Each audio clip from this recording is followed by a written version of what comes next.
துபாயில இருந்து இலங்கைக்கு கொண்டு வரப்பட்ட சர்வதேச போதைப்பொருள் கடத்தல்காரர் ஷிரான் பாசிக் போலீசார்கிட்ட இருந்து தப்பிக்கிறதுக்காக தீட்டின ஒரு மிகப்பெரிய சதி திட்டம் இன்னைக்கு நாள்ல வெளியாகி இருக்கு. தன்னை மாதிரியே ஒரு போலியான உருவ அமைப்பு கொண்ட ஒரு போலியான நபரை தயார் செஞ்சு தன்னோட இடத்துல அவரை விமானத்துல ஏற்றி கட்டுநாயக்கவில் வச்சு அவரை சரணடைய வைக்கிறது தான் இந்த திட்டமாகவும் இருந்திருக்கு.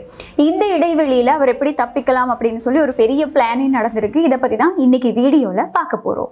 யாழ் நகரின் அருகாமையில் party hall, AC, non-AC rooms, பாரம்பரிய உணவுகளுடன் Jai rest inn, number 82, 3rd Cross Street, Jaffna. ஒரு போலியான பாஸ்போர்ட்டை பயன்படுத்தி ஐரோப்பாவுக்கு தப்பிச்சு போறதுதான் ஷிரான் பாசிக்கோட திட்டமா இருந்திருக்கு.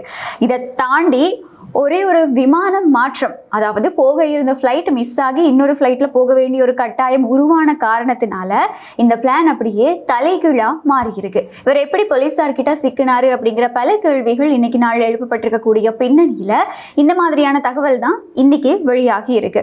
முதலாவதா துபாய் போலீசார் ஷிரான் பாசிக்க நாடு கடத்துறது தொடர்பா இலங்கை போலீசாருக்கு அதிகாரப்பூர்வமா எந்த ஒரு அறிவிப்புமே கொடுத்திருக்கல அப்படிங்கிற ஒரு விஷயம் தெரிய வந்திருந்தது. இதைத்தான் ஷிரான் பாசிக் தனக்கு சாதகமா பயன்படுத்திக்கிட்டு இருந்ததாகவும் இதை வச்சுதான் அவர் ஒரு மிகப்பெரிய திட்டத்தை தீட்டி இருக்கதாகவும் இன்னைக்கு நாள்ல ஒரு செய்தி வெளியாகி இருக்கு. அவர் பிளான் பண்ணியிருக்கக்கூடிய இந்த ஒரு விஷயம் கிரைம் த்ரில்லர் படங்கள்ல வரக்கூடிய மாதிரி ஒரு மிகப்பெரிய திட்டமாகவும் இருந்திருக்கு.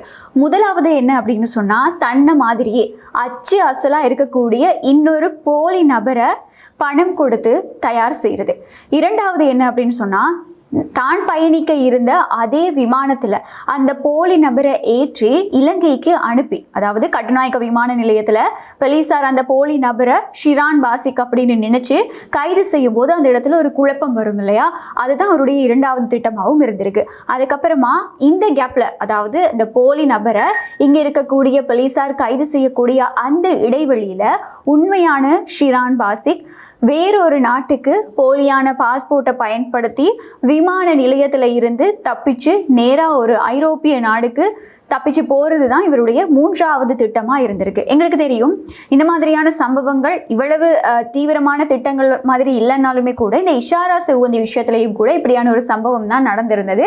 அதாவது இஷாரா செவ்வந்தி இங்கே இந்த கனிமுல்ல சஞ்சீவோட கொலை வழக்கில் தொடர்பு பட்டிருந்த சந்தர்ப்பத்தில் அவங்களுடைய அந்த சிசிடிவி காட்சிகளில் இருந்த முகம் கிடையாது. அவங்க கைது செஞ்சுக்கிட்டு வரப்படும் போது இருந்த அந்த நபருக்கு ரெண்டு பேருக்கும் இடையில வந்து ஒரு மிகப்பெரிய வித்தியாசங்கள் இருந்தது. தன்னோட முக தோற்றத்தை மாற்றிக் கொள்றதுக்காக வெளிநாட்டில் மறைவாகி இருந்த அந்த நாட்டில் வந்து முகத்தோற்றத்தை மாற்றிக்கொள்றதுக்காக பல்வேறு விஷயங்கள், அதாவது அழகு கலை சார்ந்த பல்வேறு விஷயங்களை வந்து மேற்கொண்டதாகவும் ஒரு சில தகவல்கள் வந்து வெளியாகி இருந்தது. ஆனால் எங்களுக்கு இன்னொரு விஷயமும் நல்லா ஞாபகத்தில் இருக்கும். இந்த இஷாரா செவ்வந்தி கைது செய்யப்பட்டு நாட்டுக்கு அழைத்து வரப்படுற அந்த சந்தர்ப்பத்தில் இஷாரா செவ்வந்தி மாதிரியே இன்னொரு பெண்ணும் வந்து கைது செய்யப்பட்டு கூட்டிட்டு வரப்பட்டாங்க. அந்த இடத்துல தெரிய வந்த விஷயம் என்ன அப்படின்னு சொன்னா, இவங்க வந்து இஷாரா செவ்வந்தி வந்து ஒரு போலி, தன்னை மாதிரியே ஒரு போலியான நபர் மூலமா தான் இந்த போலி கடவுச்சீட்டுகளை தயாரிச்சிட்டு இருக்காங்க. இந்த மாதிரி இந்த டாக்குமெண்டேஷனுக்காக எல்லாமே வந்து அந்த ஒரு நபரை தான் பயன்படுத்தி இருக்காங்க அப்படிங்கிற ஒரு தகவலும் வந்து வெளியாகி இருந்தது. மிக முக்கியமாக அவங்க வந்து யாழ்ப்பாணத்தை சேர்ந்த ஒரு பெண் அப்படிங்கிறதும் இந்த இடத்துல குறிப்பிடத்தக்க ஒரு விஷயமாகவும் பார்க்கப்படுது. கிட்டத்தட்ட இந்த மாதிரியான ஒரு சம்பவம் தான் இந்த ஷிரான் பாசிக்கோட திட்டத்திலையும் மேற்கொள்ளப்பட்டிருக்கு. அதாவது மேற்கொள்றதுக்கு திட்டம் தீட்டப்பட்டிருக்கு அப்படின்னு சொல்லலாம். அவரும் வந்து தன்னை மாதிரியே ஒரு போலியான நபரை காசு கொடுத்து எங்கேயாவது இந்த தயார் செஞ்சு அதுக்கப்புறமா அவர் மூலமா தான் தப்பிச்சு போறதுக்கான நடவடிக்கைகளையும் திட்டங்களையும் வந்து தீட்டி இருக்காரு அப்படிங்கிற ஒரு தகவல் தான் இன்னைக்கு நாள்ல மிக முக்கியமா வெளியாகி இருக்கு. இது எல்லா விஷயங்களுமே கிளியரா திட்டமிடப்பட்டதுக்கு அப்புறமா வேற மாதிரி விஷயங்கள் எல்லாமே நடந்திருக்கு. அதாவது துபாயில இருந்து அனுப்பப்பட்ட சந்தர்ப்பத்துல ஷிரான் பாசிக் பயணிக்க இருந்த முதன்மை விமானம் திடீர்னு மாற்றப்பட்டிருக்கு. இந்த போலி நபரை அந்த விமானத்துல அனுப்ப முடியாத ஒரு நிலை இதனால ஏற்பட்டிருக்கு. அதே நேரத்துல துபாயில இருந்த இலங்கை போலீஸ் புலனாய்வு பிரிவோட ரகசிய ஒற்றர் மூலமா ஷிரான் பாசிக் வெள்ளிக்கிழமை இரவு நாடு கடத்தப்படுவார் அப்படிங்கிற செய்தி கொழும்பு போலீசாருக்கு ரகசியமா கிடைக்குது.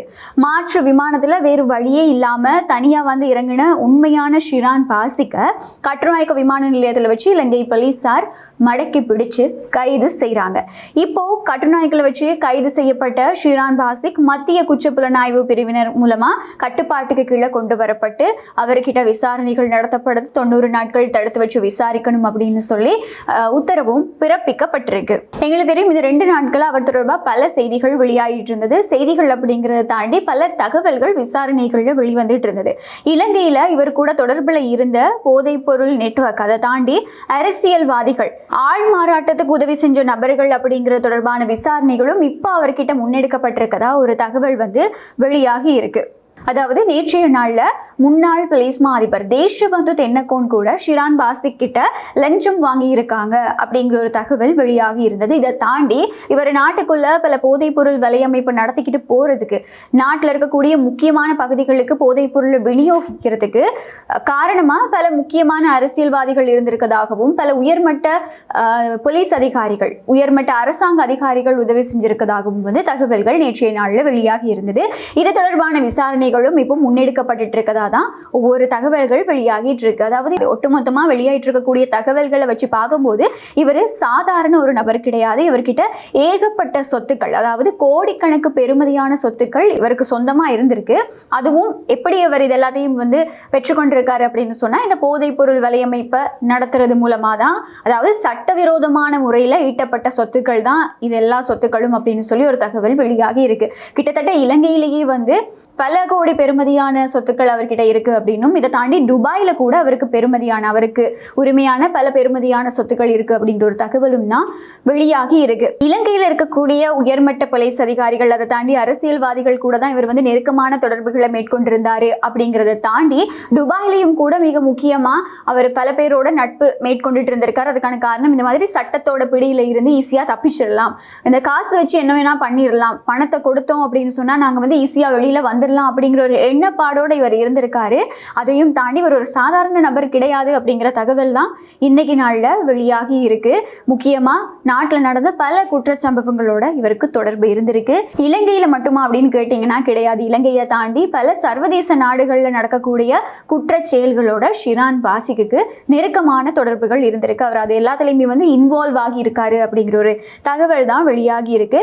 இன்னைக்கு நாள்ல இவர் இந்த போலீஸார் கிட்ட இருந்து தப்பிக்கிறதுக்கு, முக்கியமா இலங்கை போலீஸார் கிட்ட இருந்து தப்பிக்கிறதுக்கு அவர் எவ்வளவு பெரிய ஒரு பிளான் பண்ணி வச்சிருந்திருக்காரு, அதுல இருந்து அவர் எப்படி சிக்கினாரு அப்படிங்கிற பல விஷயங்கள் இன்னைக்கு நாள்ல வெளியாகி இருக்கு. எதிர்வரும் நாட்கள்லயும் இவர் தொடர்பா பல தகவல்கள் வெளியாகும் அப்படின்னு சொல்லி எதிர்பார்க்கப்படுது. அதை தாண்டி இலங்கையில இவர்கிட்ட இருந்து லஞ்சம் வாங்கின, அப்படி இல்லைன்னா இவர்கிட்ட இருந்து பல சலுகைகளை பெற்றுக்கொண்ட உயர்மட்ட அதிகாரிகள் மட்டும் இல்லாம பல முக்கியமான அரசியல்வாதிகளோட பெயர் பட்டியலும் எதிர்வரும் நாட்கள்ல வெளியாகும் அப்படின்னு சொல்லி ஒரு மிகப்பெரிய எதிர்பார்ப்பும் இருக்கு.